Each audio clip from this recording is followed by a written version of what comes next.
त्रिकोणमिति में हमने अभी तक सूत्र याद कर लिए हैं। एक समकोण त्रिभुज एबीसी बनाया है जिसमें कोण भी हमारा समकोण है, थीटा हमारा न्यून कोण है। कोण थीटा के सामने वाली भुजा AB सम्मुख भुजा है कोण थीटा की, यह लंब है। भुजा BC कोण थीटा की आसन्न भुजा है, यह आधार है।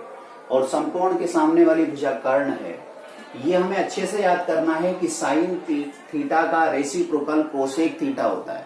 ये पेयर अपने दिमाग में बना के रखना है कि साइन थीटा और कोसेक थीटा एक दूसरे के विलोम होते हैं, व्युत्क्रम होते हैं। हम जानते हैं साइन थीटा का फॉर्मूला होता है लंब बटे कर्ण, तो कोसेक थीटा हो जाएगा कर्ण बटे लंब।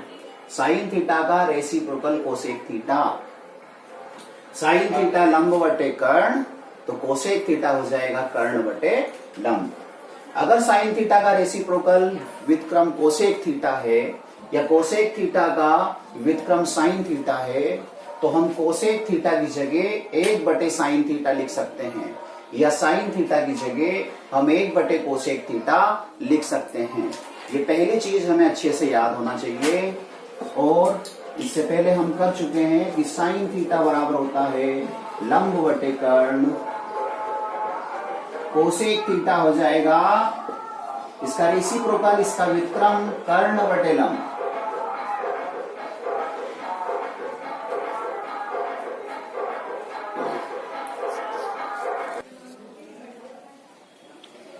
साइन थीटा का व्युत्क्रम कोसेक थीटा होता है। इसमें हमको एक चीज और याद करना है कि जब साइन थीटा और कोसेक थीटा का हम गुणा करेंगे, आपस में दोनों का मल्टीप्लाई करेंगे, तो वो 1 आता है। ये हमें वस्तुनिष्ठ में पूछा जाता है साइन थीटा गुणित कोसेक थीटा बराबर क्या है, तो वो हमें कहना है 1 होता है। कैसे होता है 1? हम जानते हैं ये जो कोसेक थीटा है वो साइन थीटा का व्युत्क्रम है, इसलिए हम कोसेक थीटा की जगह 1 बटे साइन थीटा रख देंगे और फिर ये साइन थीटा जो है कट जाएगा, तो इसका मान 1 आ जाएगा। इसलिए जो भी एक दूसरे के रेसिप्रोकल हमारे त्रिकोणमितीय अनुपात है उनका आपस में गुणा करेंगे तो 1 आएगा। तो अच्छे से दिमाग में बिठा लो, साइन थीटा और कोसेक थीटा एक दूसरे के व्युत्क्रम होते हैं। साइन थीटा लंब बटे कर्ण है, तो कोसेक थीटा कर्ण बटे लंब है। साइन थीटा की जगह हम 1 बटे कोसेक थीटा लिख सकते हैं और कोसेक थीटा की जगह हम 1 बटे साइन थीटा लिख सकते हैं। साइन थीटा और कोसेक थीटा का गुणनफल 1 होता है। दूसरा हमारा आता है कॉस थीटा, और कॉस थीटा का जो रेसिप्रोकल होता है वो सेक थीटा होता है।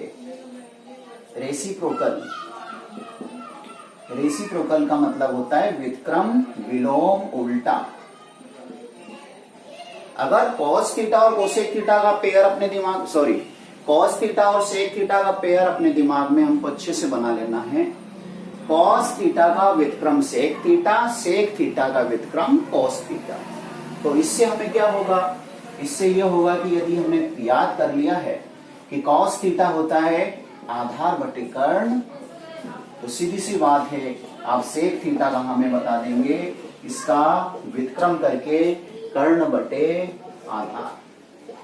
सेक थीटा हो गया कर्ण बटे आधार। दूसरी चीज, हम सेक थीटा जब हमें दिया जाएगा तो हम सेक थीटा की जगह 1 बटे कॉस थीटा लिख सकते हैं, या फिर हमें कॉस थीटा दिया जाएगा तो हम कॉस थीटा की जगह 1 बटे सेक थीटा लिख सकते हैं। हम हमारी जरूरत के अनुसार सेक थीटा को कॉस थीटा में बदल सकते हैं या कॉस थीटा को सेक थीटा में बदल सकते हैं। यहां पर भी हम दोनों का अगर गुणा करेंगे तो 1 आएगा। कॉस थीटा सेक थीटा एक दूसरे के विलोम हैं, इनका गुणनफल 1 आता है। तीसरा हम जाएंगे टेन थीटा का जो रेसिप्रोकल होता है, विलोम होता है, वो क्या होता है? टेन थीटा पे आ गए हम। टेन थीटा का रेसिप्रोकल कॉट थीटा होता है, कॉट थीटा का रेसिप्रोकल टेन थीटा होता है। तीसरा जो हमारा पेयर है वो टेन थीटा और कॉट थीटा का है। अब tan थीटा का व्युत्क्रम cot थीटा है, cot थीटा का व्युत्क्रम tan थीटा है। इससे हमें क्या फायदा है? हमें ये फायदा है कि जब tan थीटा हमें याद है लंब बटे आधार, तो हम झट से cot थीटा को बता देंगे। हमें पता है tan थीटा का व्युत्क्रम cot थीटा होता है। tan थीटा याद कर लिया, लंब बटे आधार, तो cot थीटा हो जाएगा आधार बटे लंब। दूसरी चीज हमें क्या है, अगर हमें tan थीटा दिया है तो हम tan थीटा की जगह 1 बटे cot थीटा लिख सकते हैं, या cot थीटा की जगह हम 1 बटे tan थीटा भी लिख सकते हैं। और एक बात और, हमने देखा है कि ये जो एक दूसरे के जो विलोम होते हैं, इनका यदि गुणा करते हैं, आपस में मल्टीप्लाई करते हैं, तो उनका गुणनफल 1 आता है। ये हमें सही जोड़ी में पूछा जाता है। इस तरीके से हमने देख लिया कि साइन थीटा का व्युत्क्रम कोसेक थीटा, कॉस थीटा का व्युत्क्रम सेक थीटा और टेन थीटा का व्युत्क्रम कॉट थीटा। ये सारे फॉर्मूले अच्छे से याद कर लेंगे तो हम 5 नंबर के ऑब्जेक्टिव टाइप क्वेश्चन बहुत आसानी से कर सकते हैं।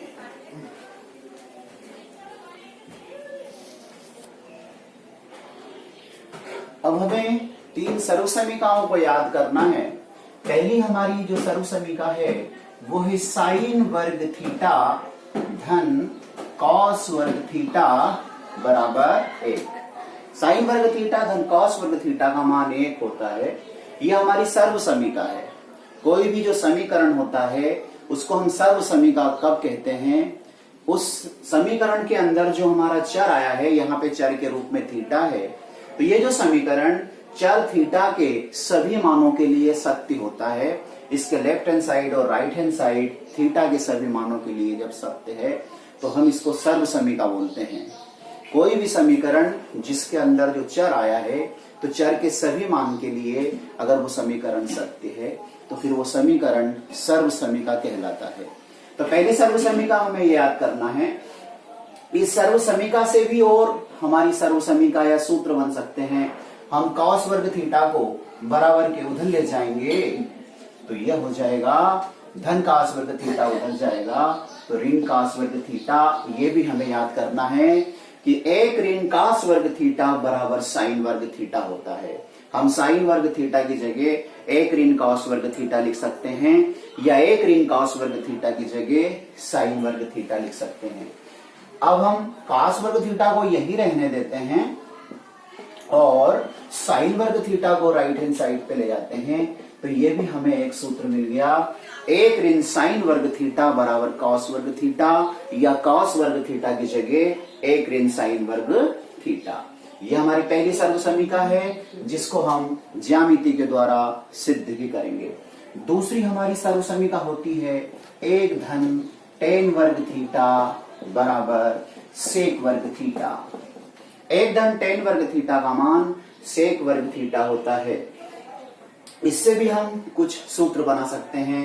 जैसे हम 1 को उठाकर राइट हैंड साइड पे जब ले जाएंगे तो धन का 1 जो है वो ऋण का 1 हो जाएगा। ये भी हमारा एक फार्मूला हो गया। हम टेन वर्ग थीटा की जगह सेक वर्ग थीटा ऋण 1 लिख सकते हैं, या सेक वर्ग थीटा ऋण 1 की जगह हम टेन वर्ग थीटा लिख सकते हैं, या फिर 1 को हम यही रहने दें और टेन वर्ग थीटा को हम जब उधर ले जाएंगे तो ऋण टेन वर्ग थीटा। ये भी हमारा एक फार्मूला हो गया। सेक वर्ग थीटा ऋण टेन वर्ग थीटा की जगह हम 1 लिख सकते हैं। तो ये हमारी हो गई दूसरी सर्वसमीका। एक सर्वसमीका और हमें करना है, तीसरी सर्वसमीका 1 धन कॉट वर्ग थीटा बराबर कोसेक वर्ग थीटा। यह हमारी तीसरी आइडेंटिटी है। 1 धन कॉट वर्ग थीटा का मान कोसेक वर्ग थीटा होता है। इससे भी हम और सर्वसमीका या सूत्र बना सकते हैं। 1 को हम बराबर के उधर ले जाते हैं तो जब धन 1 हम उधर ले जाएंगे तो ऋण।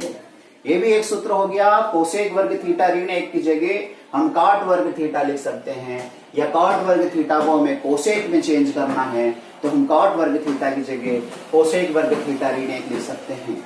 1 को हम यही रहने दें और ये धन कॉट वर्ग थीटा को उधर ले जाएंगे तो ऋण कॉट वर्ग थीटा, ये भी हमारा एक फॉर्मूला हो गया। कोसेक वर्ग थीटा ऋण कॉट वर्ग थीटा बराबर 1। इस तरीके से 3 सर्व समीकरण हमें याद करनी है। साइन वर्ग थीटा धन कॉस वर्ग थीटा बराबर 1, दूसरी 1 धन टेन वर्ग थीटा बराबर सेक वर्ग थीटा, और तीसरी सर्व समीका 1 धन कॉट वर्ग थीटा बराबर कोसेक वर्ग थीटा। अब तीनों सर्व समीकरणों को हम ज्यामिति से सिद्ध भी करेंगे।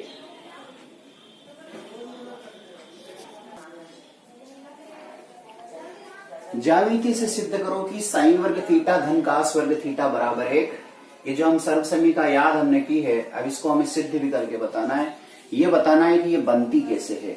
हम पहले एक समकोण त्रिभुज एबीसी बना लेंगे, और यहाँ पे हमें न्यून कोण थीटा दिया है, इसलिए हमने यहाँ पे थीटा लिख दिया है। अगर ये कहते हैं साइन वर्ग ए धन कॉस वर्ग ए बराबर 1, यहाँ पे ए देते हैं तो न्यून कोण की जगह यहाँ आपको ए बनाना है, यहाँ ए लिखना है, ए बी सी त्रिभुज हो जाएगा। वो कहते हैं साइन वर्ग बी धन कॉस वर्ग बी बराबर 1 बताइए, तो हमको यहाँ पे न्यून कोण बी दिया है, तो आप यहाँ पे बी लिख लेना। तो ये हो जाएगा लंब, आधार और कर्ण। अब हम ये सर्व समीका को ज्यामिति से सिद्ध करके बताएंगे। ज्यामिति से सिद्ध करना है यानी हमें पाइथागोरस के प्रमेय से सिद्ध करके बताना है। तो ये जो हमारा समकोण त्रिभुज एबीसी है, जिसका कोण भी समकोण है, इसमें हम पाइथागोरस का प्रमेय लगाएंगे। समकोण, पहले चित्र बना लेना समकोण त्रिभुज। समकोण त्रिभुज एबीसी में जिसका कोण भी समकोण है,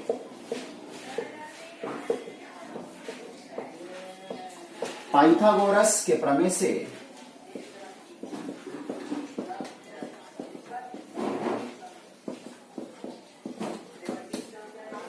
पाइथागोरस का प्रमेय हम पहले लिख देते हैं। कर्ण का वर्ग बराबर लंब का वर्ग धनाधार का वर्ग। कर्ण का वर्ग, हमारे समकोण त्रिभुज एबीसी में कर्ण एसी भुजा है।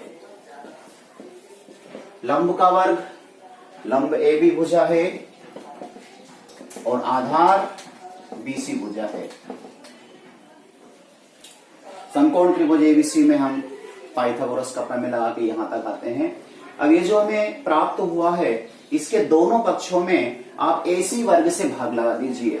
ये जो कर्ण है हमारी भुजा एसी, इसके वर्ग से भाग लगाना है। दोनों पक्षों में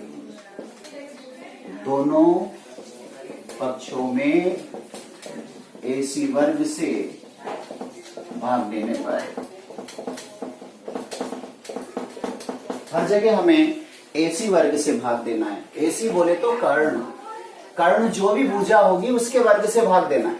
जरूरी नहीं कि हर बार हमारे समकोण त्रिभुज में कर्ण एसी आएगा, हो सकता है कर्ण एबी हो सकता है, कर्ण बीसी भी हो सकता है। जो भी कर्ण हो उसके वर्ग से भाग लगाना है। अभी एसी कर्ण है तो दोनों पक्षों में हम एसी वर्ग से भाग दे रहे हैं। इस पूरे समीकरण में हर जगह इसके बटे में एसी वर्ग लिखना है। ये एसी वर्ग पहले से था, एसी वर्ग से मैंने भाग लगा दिया। एबी वर्ग है ऑलरेडी, एसी वर्ग से भाग लगा दिया। बीसी वर्ग है, एसी वर्ग से भाग लगा दिया। हम देख रहे हैं ये एसी वर्ग यहाँ पे कट रहा है, एक आ रहा है। ये जो वर्ग है इसको हम संपूर्ण वर्ग कर देते हैं। एबी बटे एसी का संपूर्ण वर्ग, इसको बीसी बटे एसी का संपूर्ण वर्ग। अब समकोण त्रिभुज में हम देखेंगे कि एबी कौन सी भुजा है? एबी लंब है। एसी कौन सी भुजा है? एसी जो भुजा उसका नाम क्या है? कर्ण। बीसी कौन सी भुजा है? आधार है। एसी कौन सी भुजा है? कर्ण है। और हमने त्रिकोणमितीय अनुपातों में याद करा था कि लंब बटे कर्ण जो होता है वो तो साइन थीटा होता है। लंब बटे कर्ण साइन थीटा होता है, और ये वर्ग जब इसको मिलेगा साइन वर्ग थीटा। आधार बटे कर्ण तो कॉस थीटा होता है, और ये वर्ग उसको मिलेगा। इस तरीके से हमारी पहली सर्व समीका बन गई है। हमने ज्यामिति से सिद्ध कर दिया है साइन वर्ग थीटा धन कॉस वर्ग थीटा बराबर 1 अतः सिद्ध हुआ। तो पहली सर्वसमीका को हमने ज्यामिति से इस तरीके से सिद्ध कर दिया है। अब इसी तरीके से हम दूसरी सर्वसमीका को भी ज्यामिति से सिद्ध करेंगे।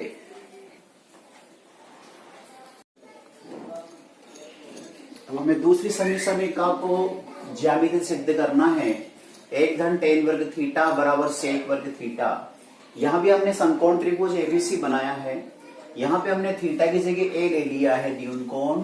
1 धन tan वर्ग a बराबर sec वर्ग a। अगर यहाँ पे न्यून कोण a लिया जाता है तो हमें यहाँ पे a ले लेना है, ABC। समकोण त्रिभुज एबीसी में जिसका कोण भी समकोण है, पाइथागोरस के प्रमेय से कर्ण का वर्ग बराबर लंब का वर्ग धन आधार का वर्ग। कर्ण यहाँ पर AC भुजा है, AC वर्ग। लंब यहाँ पर BC भुजा है, BC वर्ग। आधार यहाँ पर AB भुजा है, AB वर्ग। अब हमको यहाँ पर दूसरी सर्वसमीका को सिद्ध करने के लिए दोनों पक्षों में आधार के वर्ग से भाग देना पड़ेगा। जब हमने पहली सर्वसमीका को सिद्ध किया था तब हम दोनों पक्षों में कर्ण के वर्ग से भाग लगाते हैं। यहाँ हमको आधार के वर्ग से भाग लगाना है और आधार यहाँ पर AB है। दोनों पक्षों में आधार यहाँ पर AB है। AB वर्ग से भाग देने पर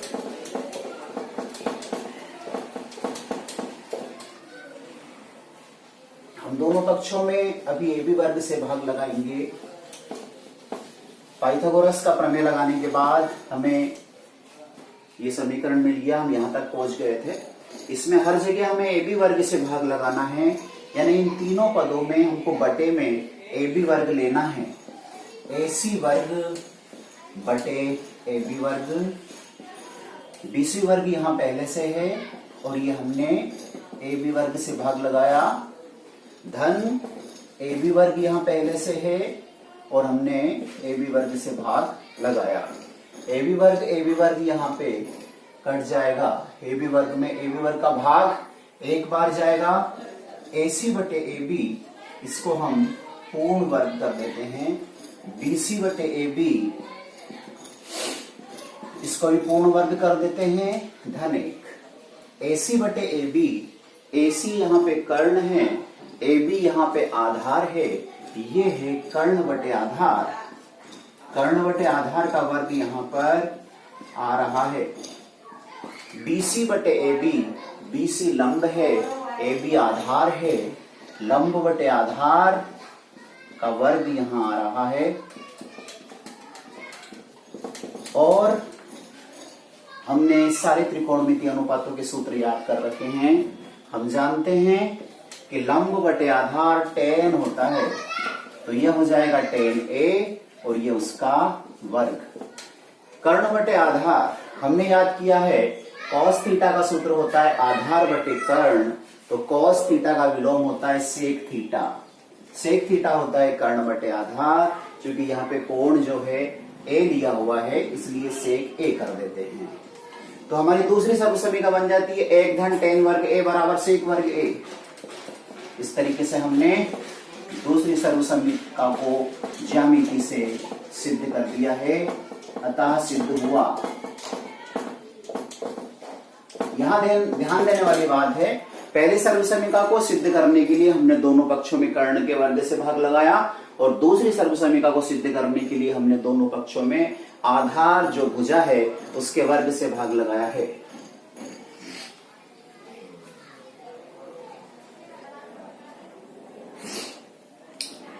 ज्यामिति से सिद्ध करो कि 1 धन cot वर्ग A बराबर कोसेक वर्ग A। यहां भी हमने समकोण त्रिभुज एबीसी में पाइथागोरस का प्रमेय लगाया है।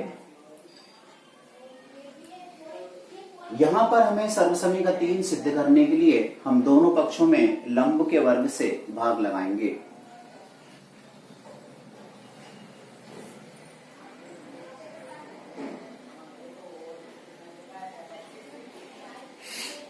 लंब यहां पर BC है, दोनों पक्षों में BC वर्ग से भाग देने पर अब हम लंब के वर्ग से भाग लगा रहे हैं। लंब यहाँ पर BC भुजा है, इसलिए हम यहाँ पर दोनों पक्षों में BC वर्ग से भाग दे रहे हैं। AC वर्ग बटे BC वर्ग हो गया। BC वर्ग ऑलरेडी है, ये मैंने BC वर्ग से भाग लगा दिया है, और AB वर्ग में भी BC वर्ग का भाग। ये BC वर्ग हमारा कैंसिल। AC बटे BC का संपूर्ण वर्ग, यहाँ पे 1 आ गया है। AB बटे BC का संपूर्ण वर्ग। AC भुजा कर्ण है, BC भुजा लंब है, कर्ण बटे लंब का वर्ग हो गया है। AB भुजा आधार है, BC भुजा लंब है। अब हमने त्रिकोणमितीय अनुपातों के सूत्र याद कर रखे हैं। हम जानते हैं कि आधार बटे लंब कॉट थीटा का सूत्र होता है, कॉट ए का वन। लंब बटे कर्ण साइन होता है, और साइन का विलोम कोसेक होता है, कोसेक वर्ग ए।